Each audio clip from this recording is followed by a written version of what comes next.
یہ جو معراج کا واقعہ ہے یہ پیش آیا ہے 11 سنے نبوت میں، یعنی اعلان نبوت کے 11ویں سال، ٹھیک ہے۔ اور یہ واقعہ پیش آیا تھا حضرت خدیجۃ الکبریٰ رضی اللہ تعالی عنہا کے وصال کے بعد، ٹھیک ہے۔ اور اس سے چند دن پہلے ہی ابو طالب کا انتقال ہوا تھا۔ تو اب بیسیکلی یہ تھا کہ نبی پاک علیہ الصلوۃ والسلام نے جو مکہ مکرمہ میں آپ تبلیغ فرماتے تھے، اسلام کی اور توحید کی دعوت دیتے تھے، تو کفار کی طرف سے جو ریاکشن تھا وہ ہم کتابوں میں پڑھتے ہیں، ہم نے سنا ہے کہ بہت شدید تھا، مسلسل ایذا، مسلسل تکلیف پہنچانا، اور پھر اس میں جو ہے وہ بائیکاٹ کیا گیا، سوشل بائیکاٹ کیا گیا، شیب ابی طالب کا واقعہ ہے۔ اچھا، اس کے بعد پھر نبی پاک علیہ الصلوۃ والسلام طائف تشریف لے گئے، وہاں جا کے آپ نے پیغام توحید دینے کی کوشش کی، اور وہاں جو سلوک ہوا وہ بھی آپ کو معلوم ہے۔ تو یہ جو پیدر پہ سانحات تھے، شیب ابی طالب کا واقعہ بھی تھا، طائف کا واقعہ بھی تھا، یہاں پر جو حمایتی تھے ان کا بھی دنیا سے چلا جانا موجود تھا، تو اس کی وجہ سے نبی پاک علیہ الصلوۃ والسلام کے قلب اطہر کو صدمہ تھا، اللہ، آپ کو تکلیف تھی۔ اس سال کو عام الحزن بھی کہا جاتا ہے۔ عام الحزن جی، جو ہے وہ کہا جاتا ہے کہ عام الحزن جو غم کا سال تھا۔ تو اب یہ سارے کے سارے واقعات پیچھے موجود تھے۔ اب نبی پاک علیہ الصلوۃ والسلام کی ذات مبارکہ وہ ہے کہ جیسے آپ مخلوق کے محبوب ہیں ایسے خالق کے واہ محبوب، واہ واہ، سبحان اللہ۔ جیسے مخلوق جو ہے وہ آپ کے دل کو خوش کرنے کے لیے بہت کچھ کرتی ہے، اسی طرح خالق نے بھی آپ کو خوش کرنے کے لیے بہت کچھ سبحان کیا۔ اللہ۔ تو یہ ہے هو الحبیب الذی ترجا شفاعتہ، کہ وہ ایسے پیارے ہیں کہ جن کی شفاعت کی امید کی جاتی ہے۔ تو اس کی شرح میں علماء نے لکھا ہے کہ یہ حبیب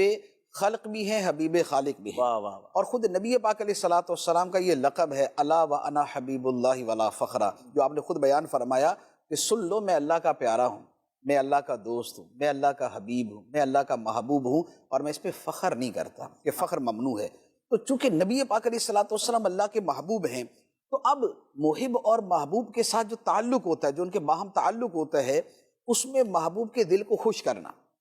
اس کے دل کے رنج کو دور کرنا، اسے کوئی صدمہ پہنچے تو اس کا ازالہ کرنا، اس کے دل کو ٹھنڈک پہنچانا، یہ چیزیں شامل ہیں۔ تو اس لیے اللہ تبارک و تعالیٰ نے معراج کی صورت میں ان سابقہ تمام صدمات کا ازالہ کیا۔ جیسے اللہ تعالیٰ نے نبی پاک علیہ الصلوۃ والسلام کی جو جائز جو آپ کی خواہشات تھی ان کی تکمیل کے اندر کیا کیا کیا کہ ہمارے سامنے قرآن پاک کے اندر تحویل قبلہ کا واقعہ موجود ہے کہ نبی پاک صلی اللہ تعالیٰ علیہ وآلہ وسلم کے دل کی خواہش یہ تھی کہ بیت المقدس کی بجائے خانہ کعبہ قبلہ بن جائے۔ تو اللہ تعالیٰ نے کیا فرمایا کہ نماز کے دوران جب سرکار علیہ الصلوۃ والسلام بار بار آسمان کو دیکھ رہے تھے کہ ابھی وہی آتی ہے، ابھی وہی آتی ہے، قبلے کو تبدیل کر دیا جائے گا، تو اللہ تعالیٰ نے حالت نماز کے اندر سرکار علیہ الصلوۃ والسلام پہ وحی نازل فرمائی، قد نرا تقلب وجہک فی السماء، اے حبیب تیرے چہرے کا آسمانوں کی طرف بار بار اٹھنا ہم دیکھ رہے ہیں۔ سبحان اللہ۔ فَلَنُوَلِّيَنَّكَ قِبْلَةً تَرْضَاهَا، تو ہم تمہیں پھیر دیں گے اسی قبلے کی طرف جس پہ تم راضی ہو۔ سبحان اللہ۔ اور پھر ساتھ ہی فرما دیا فَوَلِّ وَجْهَكَ شَطْرَ الْمَسْجِدِ الْحَرَامِ، اے حبیب ابھی نماز کے اندر ہی اپنے چہرے کو مسجد حرام کی واہ طرف واہ پھیر واہ، لو۔ سبحان تو اللہ۔ نبی پاک علیہ الصلوۃ والسلام کی جو دل کی تمنائیں اور آرزویں تھیں ان کی یوں تکمیل کی جاتی تھی کہ جس کی وجہ سے حضرت عائشہ صدیقہ رضی اللہ تعالیٰ عنہ نے ایک مرتبہ نبی پاک علیہ السلام کی بارگاہ میں عرض کی، یا رسول اللہ ما ارا ربک الا یسارع فی ہواک، یا رسول اللہ میں دیکھتی ہوں کہ آپ کا رب آپ کی خواہش پوری کرنے میں بڑی جلدی کرتا ہے۔ واہ واہ واہ، سبحان اللہ۔ آپ تمنا کرتے ہیں، آپ خواہش کرتے ہیں، خدا اس کو پورا کر دیتا ہے۔ تو اللہ تعالیٰ کا نبی پاک علیہ الصلوۃ والسلام کے ساتھ محبت کا معاملہ یہ تھا۔ اب جہاں پر پیچھے اتنے واقعات ہو چکے ہوں، طائف کا جو اندوہناک واقعہ ہے وہ ہو چکا، یہاں پر صدمات پہنچ چکے، اور پھر کفار مکہ کا مسلسل رویہ سامنے تھا، تو نبی پاک علیہ الصلوۃ والسلام رنجیدہ تھے، غمزدہ تھے۔ تو اللہ تبارک و تعالیٰ نے آقا کریم علیہ الصلوۃ والسلام کو یہ دکھانے کے لیے کہ اے حبیب ان لوگوں کے یہ معاملات جو کچھ سالوں پر مشتمل ہیں،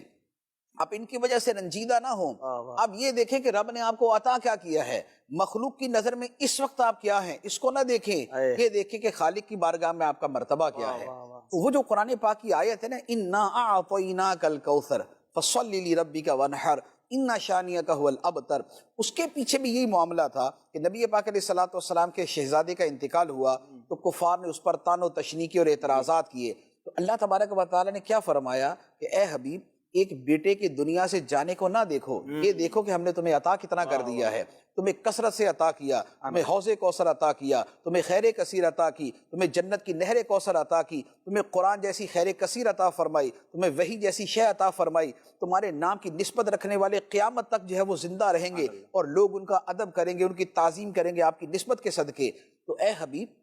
ان کافروں کے اعتراضات نہ دیکھیں، وہ جو خدا نے وَرَفَعْنَا لَكَ ذِكْرَكَ کی شانیں عطا فرمائی ہیں، وہ جو وَالضُّحَىٰ وَاللَّيْلِ اِذَا سَجَىٰ کی شانیں عطا فرمائی ہیں، وہ جو وَمَا أَرْسَلْنَاكَ إِلَّا رَحْمَةً لِّلْعَالَمِينَ کا مرتبہ عطا فرمایا ہے، وہ جو قُلْ يَا أَيُّهَا النَّاسُ إِنِّي رَسُولُ اللَّهِ إِلَيْكُمْ جَمِيعًا کے منصب پر فائز کیا ہے، وہ جو یا ایھا النبی انا ارسلناک شاہدا ومبشرا ونذیرا وداعیا الی اللہ باذنہ وسراجا منیرا کے اوصاف عطا فرمائے ہیں۔ تو رب کی عطائیں دیکھیں، ان لوگوں کی ان حرکتوں پہ نظر نہ کریں۔ تو یہ جو پیچھے کا سارا واقعات تھے، ان واقعات کا جو صدمہ ہے وہ دل سے دھونے کے لیے اور وہ جو اس کا غبار دل پہ تھا اسے صاف کرنے کے لیے اللہ تبارک و تعالیٰ نے رات کے چند گھڑیوں کے اندر پھر جو معراج کا معجزہ کروایا ہے وہ نبی پاک علیہ الصلوۃ والسلام کی تسکین کے لیے تھا۔ یہ بیسیکلی اصل اس کا بیک گراؤنڈ بنتا ہے، ایک اس کی جہت معجزے کی ہے